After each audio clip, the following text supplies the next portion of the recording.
Aunque duela profesionalmente hablando, tu programa de salud semanal te da la bienvenida. Vamos hoy, como siempre, a llevar un contenido de salud a cada uno de los hogares dominicanos para que tú puedas tener información de voz especializada. Y es que llama la atención que con frecuencia a nuestra consulta de otorrinolaringología llegan muchos pacientes porque tienen ruido en el oído. Si has escuchado bien, esa sensación de un tac-tac o un zumbido este ruido que puede tener diferentes características, tanto porque puede ser de muy alto volumen, o sea, como que se perciba mucho, o que se perciba poco, pero que no se quite. Tanto porque el paciente puede referir que lo percibe durante todo el día o porque refiere usualmente que cuando hay silencio es que aparece. Inicialmente, cuando percibes ese ruido, vamos a llamarlo acúfenos y vamos a decir que el origen es incierto, no sabemos de qué se trata, pero lo más importante es la evaluación.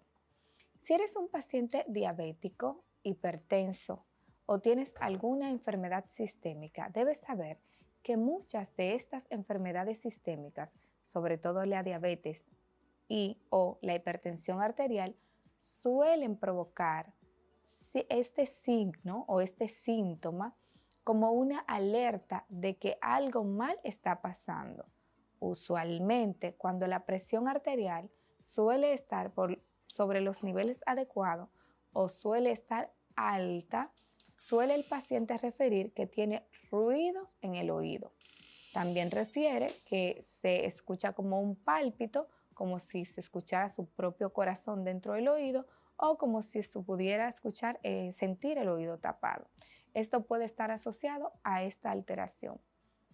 En el caso de los pacientes diabéticos, sabemos que muchas veces hay daño de la microvasculatura o de esos vasos sanguíneos que son muy pequeños y que están en esa porción del oído interno y que este daño por cambios en la glicemia o en el azúcar, cuando esta azúcar ha tenido niveles muy elevados de manera recurrente, y estos cambios pueden percibirse como un ruido en el oído.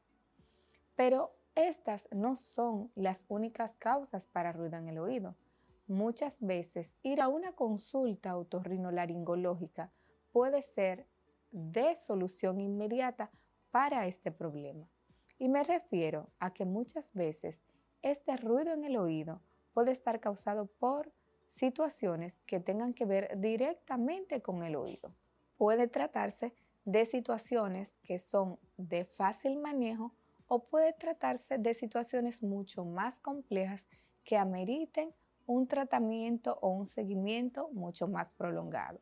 Sin embargo, dentro de las causas más frecuentes para ese molesto ruido en el oído está el tapón de cera. Sí, es así.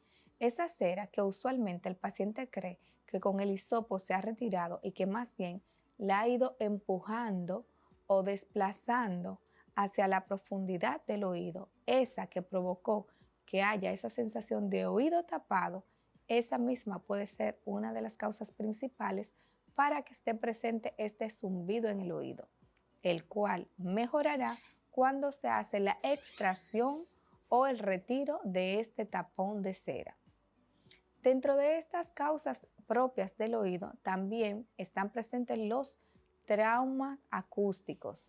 Y los traumas acústicos no son más que la exposición que ha tenido el paciente a un ruido muy elevado de manera persistente durante mucho tiempo. Hay casos en donde el paciente ha estado expuesto a un ruido único muy intenso, por ejemplo, una explosión, y puede tener un trauma acústico y puede tener el ruido secundario a eso. Pero hay otros casos en donde este ruido es persistente y es a un volumen más o menos moderado, pero está presente durante mucho tiempo y provoca el daño. Y luego se ve en unos años después cuando el paciente percibe este ruido. Es muy frecuente verlo en pacientes que trabajan en zonas francas, en fábricas, que trabajan en construcciones, por ejemplo, que trabajan mucho con materiales que suenan, que hacen ruido y no utilizan protección auditiva. Al no utilizar protección auditiva y tener esta exposición frecuente, pudiera aparecer entonces como consecuencia en el futuro un daño a nivel de ciertas células en el oído que se traduce en este ruido que se conoce como tinnitus. También pudiera ser la causa del ruido una infección de oído, que puede ser una infección en las diferentes porciones del oído, siendo muy frecuente después de una gripe, un catarro común o un proceso viral que aparezca acumulación de secreciones o moco detrás de la membrana timpánica y que esta otitis media aguda o una otitis media serosa, como también pudiera ocurrir, provoque esta sensación de oído tapado y de ruido. Pudiera ser otro caso, en el caso de los ruidos, una asociación con vértigo. No todos los vértigos cursan con ruido en el oído. La mayoría de los vértigos, como los famosos vértigos de Meniere, que son los muy conocidos o muy hablados por la comunidad popularmente, estos suelen estar relacionados con oído tapado, con sensación de movimiento y con ruido en el oído. Si presentas ruido en el oído, si presentas una condición de sensación de oído tapado, disminución auditiva y este ruido que puede llegar a ser incapacitante, debes visitar un otorrinolaringólogo para una evaluación correcta y completa y poder valorar de qué se trata el problema. Y esto debe ser así, porque no solo estas son las causas para que ocurra ruido en el oído.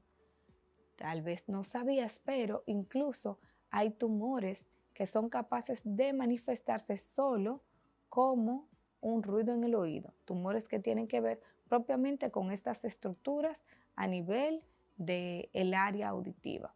Entonces, si presentas ruido en el oído, es importante que seas evaluado por un otorrinolaringólogo. Si hay un descontrol en tus enfermedades de base, como una anemia muy severa, sobre todo anemia aguda, en donde has tenido una pérdida de sangre muy importante, puede aparecer el ruido. Repito, cuando hay procesos en donde ha aumentado de manera importante la presión arterial, puede haber ruido. Con cambios frecuentes en esa glicemia, con esa subida que puede ocurrir en los pacientes diabéticos, puede haber cambio en la vascularización y puede haber ruido, pero también propios ruidos en el oído por causas ópticas. Muchas veces nuestros pacientes tienen otros problemas de salud, sobre todo problemas emocionales, problemas de salud mental, y la primera manifestación que tienen es el ruido en el oído. Pueden llegar a la consulta con una sensación de que se están aislando porque le molesta el ruido, que quieren estar solos, que no quieren conversar, que prefieren no percibir las conversaciones, que prefieren estar en ambientes alejados y van cambiando su fase a una fase triste, solitaria, a un llanto fácil. Es importante que identifiques si tú o un miembro de la familia tiene estas características, pues probablemente este ruido esté relacionado no con un tema auditivo, sino con un trastorno emocional que puede estar en debut, ya sea digamos, una depresión o una crisis de ansiedad u otro. Si conoces a algún paciente que presente ruido en el oído o si tú presentas ruido en el oído, una evaluación correcta es lo ideal. Visita un otorrinolaringólogo. Y a propósito de un caso ocurrido esta semana en donde nuestra población dominicana se vio consternada por una noticia impactante y tocó familias directamente en la zona de Naco, en donde un presunto paciente psiquiátrico agredió a varias personas y a través de esta agresión hubo un fallecimiento de una señora de 70 años, pues presuntamente él mismo estaba atravesando una situación en donde tenía un brote de su enfermedad psiquiátrica. Tenemos como invitado al doctor Edison Rodríguez, quien nos informará, nos ayudará a entender un poquito acerca de este caso y de otros casos que han ocurrido tal vez no solo este año, sino en años anteriores en relación a procesos psiquiátricos. Cada día vemos como con mayor impacto la salud mental en nuestro país se ve deteriorada y es un reflejo social que nos impacta a todos. El doctor es médico psiquiatra, especialista en enfermedad mental infanto-juvenil. Bienvenido, doctor. Muchísimas gracias por la invitación, un placer compartir con ustedes. Qué bueno que está aquí, doctor, y es que sabemos que ya nos toca de manera muy cercana en todas las esferas de los ámbitos sociales, estos casos que se están dando cada vez con mayor frecuencia. De repente, el año pasado veíamos agresiones, por ejemplo, con un limpiavidrio que tenía algún trastorno, con un paciente de calle, etcétera. Y yo sé que impactó mucho a la sociedad ver que un paciente o un probable paciente, no tenemos los datos concretos hasta el momento de que así sea, que probablemente tenía los medios para el consumo de las medicaciones, etcétera, que pudo haber pasado como para que desencadenara un episodio en donde presuntamente, según señalan los vecinos, tuviera este brote tocando puerta por puerta y agrediendo a los miembros de los diferentes apartamentos en diferentes pisos. Sí, doctora, hay algunas reflexiones que emanan de lo sucedido. En primer lugar, la reflexión, para mí la más importante, es que las situaciones que se derivan de la salud mental y los problemas de salud mental tocan todos los estratos sociales. O sea, eso es de interés para todas las personas, independientemente de su nivel socioeconómico, educativo, cultural, etcétera, etcétera. Todos nos vemos afectados por las condiciones de salud mental propias y de aquellos que nos rodean. Por ejemplo, esta situación que sucedió en la que una familia tenía esta situación de un joven con una condición aparente, crónica, eh, y que afectó e impactó a tantas demás familias. Otra de las reflexiones es precisamente que independientemente del acceso que tengan las personas a los medicamentos y a los tratamientos, pueden ocurrir situaciones derivadas de problemas de salud mental. Es importante que la población general sepa que no todo es prevenible. En diferentes ramas de la medicina, no todos los desenlaces son prevenibles. Tenemos que tener mucho respeto hacia aquellas personas que resultaron heridas e incluso también debemos tener cierta cautela antes de sacar conclusiones y hacer recomendaciones de manera superficial con relación a la persona que cometió los hechos. Porque todavía no tenemos informes oficiales y no tenemos sobre todo, y muy importante, la evaluación del estado mental del individuo. Porque independientemente de que ese individuo tenga el diagnóstico de esquizofrenia, puede o no haberse encontrado en medio de un brote psicótico al momento de cometer los hechos que se le atribuyen. Doctor, siendo y enfocándonos un poquito a este caso, ya hablaremos de otros casos. En este caso, pudiera ser un paciente con un diagnóstico establecido y que de repente no esté controlado desde el punto de vista medicamentoso porque no tenga la supervisión o porque decidió dejar el tratamiento o porque sencillamente dentro de la propia esfera pudo haber debutado con otra patología psiquiátrica. Los casos que usted plantea pueden ser viables. Sobre todo, una de las informaciones que se ofreció a través de redes sociales es que recientemente en la familia hubo el fallecimiento de una persona. No recuerdo con exactitud si fue la madre del joven o si fue la abuela del joven. Pero este tipo de estresores pueden exacerbar cuadros que ya existen o pueden producir cuadros nuevos. También el abandono del tratamiento, como usted lo mencionaba, podría ser responsable de que la sintomatología también se haya presentado, pero primero tenemos que saber si él se encontraba o no en un estado mental alterado al momento de realizar las acciones. Eso es sumamente importante. Doctor, podría, y voy a ser un poco eh, eh, atrevida con el cuestionamiento, pero estos casos fuera del ámbito social podrían ser atribuibles también, por ejemplo, en pacientes que tienen consumo de sustancias. No digo que sea el caso del joven, estoy hablando de forma generalizada en otros casos. Claro, no, eso es una posibilidad que se debe tomar en cuenta y que las autoridades y el personal profesional encargado de la evaluación también debe tomar en cuenta. Porque una de las causas más frecuentes de debut psicótico o de síntomas psicóticos es el consumo de sustancias. Me explico. Podemos tener una persona que presente una sintomatología psicótica específicamente por el uso de la sustancia, o podemos tener una persona también que inicie su enfermedad esquizofrénica por el consumo de sustancias. Muy bien, entiendo, doctor. Yo sé que toda nuestra población y todos nosotros estamos alarmados y nos vemos en la situación de decir que claramente está establecido que no hay un patrón para el riesgo de estas enfermedades. Sin embargo, doctor, a manera general, ¿cuáles son los factores que usted podría decir o según su experiencia que determinan la mayor posibilidad de inestabilidad emocional? Porque todos creemos que estamos bien porque controlamos los diferentes factores estresantes, pero ¿hasta qué punto nosotros podemos estar controlando estos factores?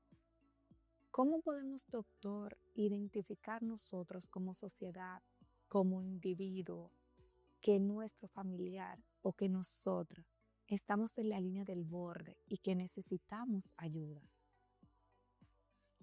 Es una pregunta bien compleja. Eh, en el caso específico de la esquizofrenia, el principal factor de riesgo para padecer de dicha enfermedad es la carga genética, es tener familiares que tengan la condición, porque la heredabilidad asociada a los trastornos psicóticos es bastante alta. A diferencia, por ejemplo, de otros trastornos de salud mental como la depresión o la ansiedad, que los factores externos o medioambientales tienen un peso muy grande. Ahora bien, la segunda parte de esa pregunta, que habla sobre la manera de prevenir o de identificar de manera precoz cuando un familiar que puede o no tener una enfermedad mental diagnosticada se ve en riesgo de cometer este tipo de hechos, o otro tipo que son de autoinfligirse daño a sí mismo. Hay dos factores en particular que son muy importantes a tomar en cuenta. Uno de ellos es la irritabilidad persistente y otro el aislamiento. Obviamente, para uno determinar la intensidad de estos síntomas, debe tomar en cuenta cuál es el patrón normal de ese individuo. Una persona que no desarrolla una inserción social muy grande o muy extensa y que mantiene un nivel de aislamiento más o menos regular, no llama la atención. Ahora bien, una persona, un individuo, un adolescente, incluso un niño, que normalmente tiene múltiples fuentes de interacción social, que no tiene problemas de inserción social y de manera aguda o de manera sostenida se presenta aislado e en negación a participar de ambientes que normalmente le parecen atractivos o placenteros. Y si eso se asocia a irritabilidad, entonces tenemos que tener ojo ahí y tenemos que buscar la asistencia profesional. Bien, doctor. Por hoy yo creo que en relación al hecho ocurrido recientemente hemos tenido de su parte una información muy interesante y me gustaría no perder la oportunidad de que usted, bajo su consideración, nos dé a manera general una recomendación de salud mental a nuestra población y a nuestros distinguidos, digamos, dirigentes, a nuestra gobernación, a quienes nos dirigen en relación a un llamado de atención, a ser más preventivos, a prestar un poco más de atención a la salud mental en nuestro país, yo creo que cada día hay mayor grito de ayuda por parte de los pacientes, de las familias, y yo creo que hay una necesidad urgente, no solo de centros, sino de mayor capacitación, de mayores especialistas y de mayores áreas que se puedan dedicar al cuidado oportuno, al diagnóstico adecuado, al manejo de las patologías. ¿Qué recomendación? Claro que sí, claro que sí. A nivel país, a nivel de política pública, a las autoridades, continuar apoyando no solamente la formación de del personal profesional, identificar las escuelas de psiquiatría del país, valorar de qué manera se puede ayudar a solidificarlas, ampliarlas, qué necesitan para poder formar profesionales más sólidos y más profesionales, porque tenemos un déficit de psiquiatras enorme. Y continuar el desarrollo de los programas de unidades de intervención en crisis. Nosotros debemos contar con una unidad de intervención en crisis psiquiátricas en cada hospital de tercer nivel del país. Y eso es algo que no se cumple hoy en día. Entonces tenemos que trabajar para lograr eso. A los individuos, la recomendación, no hay una forma de hacer una recomendación general a todas las personas. Pero si hay algo que a mí me gustaría compartir con ustedes el día de hoy y que atañe sobre todo a la juventud, es hacer todo el esfuerzo posible, padres, por retrasar el acceso de sus hijos a dispositivos electrónicos y redes sociales. Traten de mantenerlos y estructurarles una vida funcional en el mundo real, porque la pandemia nos arrojó a los jóvenes a una virtualidad que no está favoreciendo su estructuración como personas, ni su desarrollo de tolerancia a la frustración. Todo lo contrario, está causando bastantes estragos en la infancia y la adolescencia.